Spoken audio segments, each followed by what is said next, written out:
प्राचीन समय की बात है। एक समुद्र के किनारे एक गुरु अपना आश्रम बनाकर रहा करते थे। हजारों शिष्य उनसे ज्ञान ग्रहण करने के लिए दूर दूर से उनके पास आकर रहते थे। गुरु का ज्ञान देने का तरीका भी बड़ा ही अनूठा था। शुरुआत में वो अपने शिष्यों को उपदेशों के माध्यम से ज्ञान देते थे। उसके बाद वो अपने शिष्यों को उस ज्ञान का अनुसरण करने के लिए कहते थे। उस ज्ञान को अपने व्यवहारिक जीवन में उतारने को कहते थे। एक बार उस आश्रम में एक सम्राट अपने बेटे को लेकर पहुंचा। उस सम्राट ने उस गुरु से प्रार्थना की कि आप मेरे बेटे को अपने आश्रम में रहने दें और अपने तरीके से उसे ज्ञान दें। उसे इस आश्रम में बिल्कुल भी ऐसा नहीं लगना चाहिए कि वो किसी सम्राट का बेटा है। उसे बिल्कुल साधारण शिष्यों की तरह ही ज्ञान देने की कृपा करें। गुरु ने मुस्कुराते हुए कहा कि सम्राट ज्ञान इसी तरीके से लिया जा सकता है। अगर तुम अपने आप को दूसरों से बड़ा समझोगे तो तुम ज्ञान ग्रहण नहीं कर पाओगे। अगर तुम्हें ज्ञान ग्रहण करना है तो तुम्हें दूसरों की तरह अपने आप को साधारण समझना होगा। यही ज्ञान ग्रहण करने की सबसे पहली सीढ़ी होती है। तुम निश्चिंत रहो, आज से तुम्हारे बेटे की जिम्मेदारी मेरे कंधों पर रही। ये कहकर गुरु सम्राट के बेटे को अपने साथ लेकर समुद्र के किनारे टहलने के लिए निकल गए। आश्रम के बाकी सभी बच्चे उस सम्राट को देख रहे थे। सम्राट अपने बेटे को अपने रथ पर बिठाकर लाया था, जिससे सभी बच्चे समझ गए थे कि ये लड़का सम्राट का बेटा है। इसी वजह से आश्रम के सभी बच्चे सम्राट के बेटे की तरह आकर्षित हो गए थे। जब गुरु सम्राट के बेटे को लेकर समुद्र पर टहल रहे थे तो सम्राट का बेटा अचानक फूट फूट कर रोने लगा, क्योंकि अभी वो सिर्फ 12 वर्ष का था और 12 वर्ष की आयु में उसके पिता उसे अपने से दूर छोड़कर चले गए थे। ये सदमा वो बच्चा सहन नहीं कर पा रहा था। वो नहीं समझ पा रहा था कि उसके पिता उसकी भलाई के लिए उसे उस गुरु के पास छोड़कर गए हैं। उसे रोते हुए देखकर गुरु ने कहा कि बेटा, मैं तुम्हें चुप नहीं करूंगा। हो सकता है कि आज मैं तुम्हारे आंसू पोंछूं, लेकिन कल तुम फिर अपने आप को अकेला पाओगे।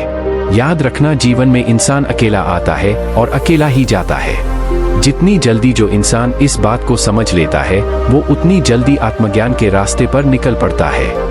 गुरु ने अपनी बात आगे बढ़ाते हुए कहा कि जो इंसान अकेला रहना सीख लेता है, वही खुद से प्यार कर पाता है, और जो खुद से प्यार करना जानता है, वो किसी के भी जाने का अफसोस नहीं करता, क्योंकि वो खुद से ही प्यार करता है।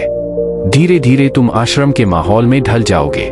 शुरुआत में तुम्हें समस्या आ सकती है, लेकिन कुछ दिनों के बाद तुम इसे आत्मसात कर लोगे। उसके बाद तुम्हें यही जगह बहुत अच्छी लगने लगेंगी। ये जगह तुम्हें अपनी महल जैसी लगने लगेंगी। संध्या हो चली थी। समुद्र के दूसरे छोर पर सूरज छिपने लगा था और अपनी लालिमा पूरे आसमान में बिखेर रहा था। बड़ा ही सुंदर दृश्य था और गुरु शिष्य को अपने साथ लेकर आश्रम में वापस लौट आए। उस शिष्य को भी थोड़ी सांत्वना मिली, क्योंकि गुरु की आंखों में एक अभूतपूर्व शांति झलक रही थी, और जब हम किसी एकांतवासी गुरु की आंखों में वो शांति देख लेते हैं तो हमारे हृदय से भी सारा भार हट जाता है। मन एकदम निर्मल हो जाता है। जब सम्राट का बेटा रात्रि का भोजन करने के लिए भोजन कक्ष में पहुंचा तो आसपास के सभी शिष्य उसके पास आने लगे। उन सभी को पता था कि ये सम्राट का बेटा है, और अगर हम इससे दोस्ती कर लेते हैं तो उससे हमारा बहुत फायदा होने वाला है। यही सोचकर आश्रम के ज्यादातर ने उसे घेर लिया था। बस कुछ बच्चे जो अकेले रहने का महत्व समझते थे, जो दिखावे में विश्वास नहीं करते थे, वो उस सम्राट के बेटे के पास जाने की बजाय अपना पूरा ध्यान खाने पर लगा रहे थे और एकांत में बैठकर अपना भोजन कर रहे थे। कुछ दिनों के बाद सम्राट के बेटे की आश्रम के ज्यादातर बच्चों के साथ दोस्ती हो गई। अब वो आश्रम में उन बच्चों के साथ घूमता, उन्हीं के साथ अपना ज्यादातर समय बिताता। आखिरकार सम्राट का बेटा था, सुख सुविधाओं में पला बढ़ा था। आसपास बहुत से दास औरत आसिया होते थे। आसपास अपने मित्रों से घिरे होना वही दिनचर्या उसने इस आश्रम में भी अपना ली थी। ऐसा नहीं था कि गुरु को ये सब पता नहीं था, पर गुरु उसे अलग तरीके से ज्ञान देना चाहते थे। बच्चों को ज्ञान आप उपदेश देकर नहीं दे सकते, उन्हें साक्षात्कार कराना पड़ता है। उसके बाद उन्हें वो बात समझ आती है जो आप समझाना चाहते हैं। गुरु को ये बात पता थी कि अगर मैं इसे बोलकर बताऊंगा तो ये कभी समझ नहीं पाएगा। मुझे ऐसे दिखाना पड़ेगा, इसे एहसास कराना पड़ेगा कि अकेले रहने से ही तुम अपनी शक्तियों को जान पाओगे। ये सीख देने के लिए गुरु एक दिन उस शिष्य को अपने साथ एक पहाड़ी की चोटी पर ले गए। पहाड़ी पर पहुंचकर गुरु ने उसे शिष्य से कहा कि अब तुम्हारा ज्ञान पूरा हो चुका है, बस एक आखिरी रात तुम्हें यहाँ पर बितानी होगी। उसके बाद अगले दिन शाम को मैं तुम्हारे राजमहल में तुमको पहुंचा दूंगा। वो बच्चा तो ये सुनकर बहुत खुश हो गया कि अब मैं वापस अपने राजमहल चला जाऊंगा। फिर से मेरे दास और दासियां, सारी भोग की वस्तु ये मेरे पास होंगी। उस शिष्य ने गुरु से पूछा कि गुरुजी, मुझे आज रात आप यहाँ पहाड़ी पर क्यों छोड़ रहे हैं? आखिर मुझे कौन सा आखिरी ज्ञान यहाँ से मिलेगा?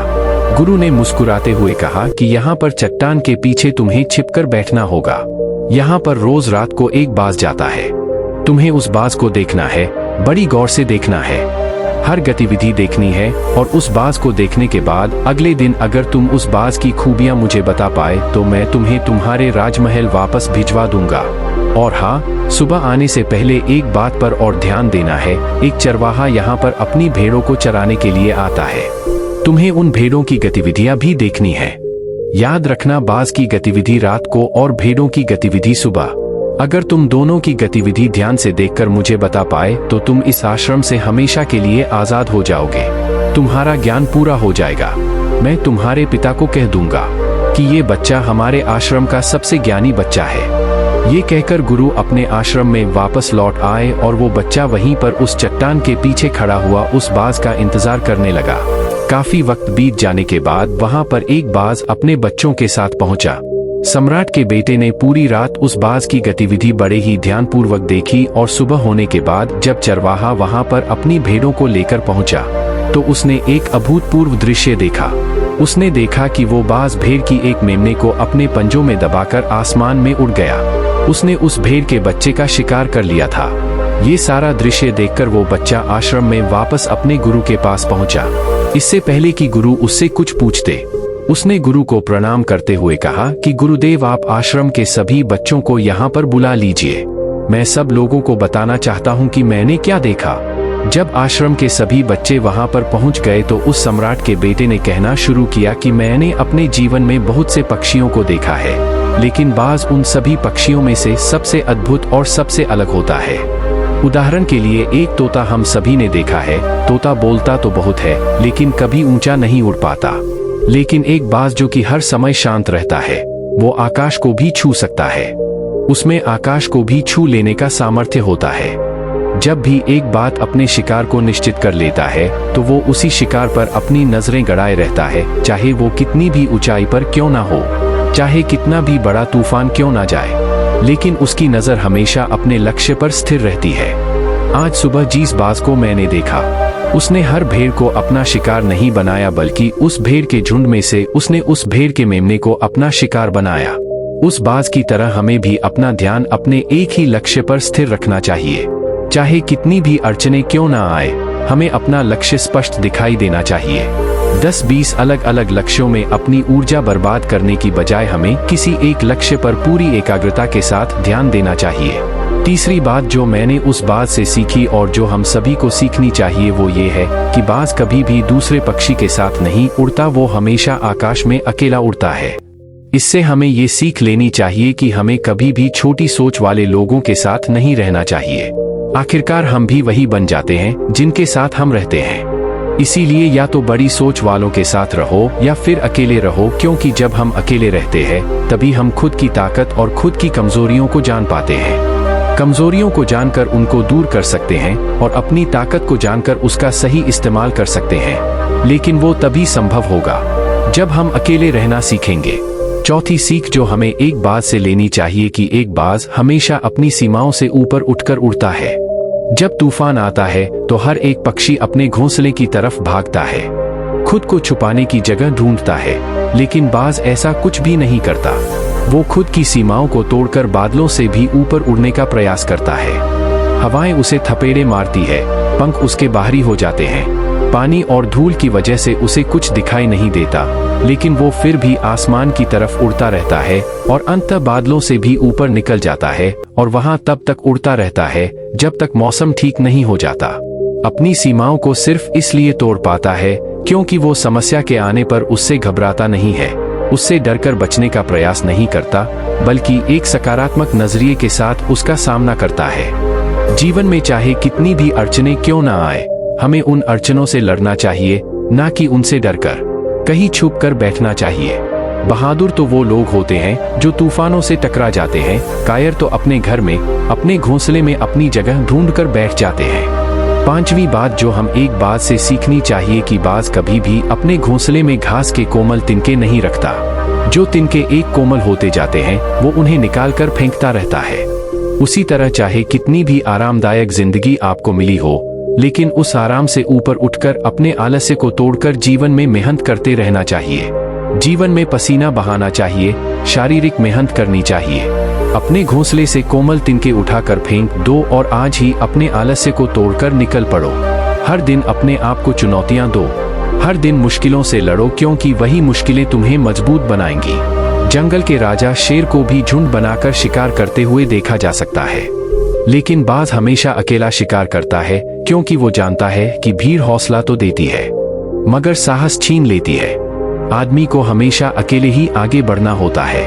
यही कारण होता है कि वो जल, थल और नभ सभी जगहों पर अपने शिकार का परचम लहरा सकता है। बाज की उम्र लगभग 70 साल की होती है, लेकिन 40 साल में ही उसका शरीर बूढ़ा हो जाता है। नाखून उसके पैरों में धंसने लगते हैं, पंख उसके शरीर में चिपक जाते हैं, उसकी चोंच मुड़ जाती है, उसका शरीर भारी हो जाता है। ऐसी स्थिति में शिकार करना तो क्या उड़ने की भी हालत नहीं रहती उसकी। ऐसे में उसके पास सिर्फ दो विकल्प होते हैं। पहला, या तो वह खुद की इस अवस्था को स्वीकार कर ले और भूखा प्यासा मर जाए या किसी दूसरे जानवर का शिकार बन जाए, और दूसरा विकल्प ये होता है कि वो 6 महीने एक बहुत ही दर्दनाक प्रक्रिया से गुजरे और खुद को फिर से पहले जैसा मजबूत बना ले। लेकिन बाज तो बाज है, वो दूसरा विकल्प चुनता है। इसके लिए वो खुद को एक बहुत ही ऊंचे पहाड़ पर ले जाता है, जहां वो पहले अपनी सोच से अपने सारे पंख खींच कर उखाड़ देता है और फिर चट्टान पर पैर मार मार कर अपने पंजे तोड़ देता है।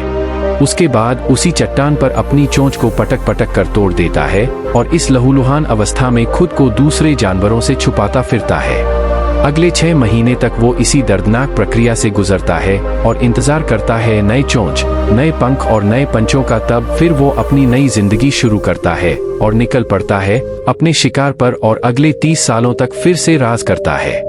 इसीलिए समय आने पर हमें भी अपनी पुरानी आदतों को छोड़ना पड़ता है और कुछ नया सीखना पड़ता है। समय के साथ बदलना पड़ता है, अपने आप को तैयार करना पड़ता है, वरना हमारा भी शिकार हो सकता है, हम भी पीछे रह सकते हैं। इसके बाद सम्राट के बेटे ने भेड़ों की विशेषता बताते हुए कहा कि भेड़ हमेशा झुंड में चलती हैं। उन्हें झुंड में एक साथ चलने से हिम्मत मिलती है, लेकिन जैसे ही उन पर शिकार होता है वैसे ही वो भीड़ तितर बितर हो जाती है और उस पूरी भीड़ में से एक भी भेड़ अपने साथी की मदद करने के लिए वापस नहीं लौटती।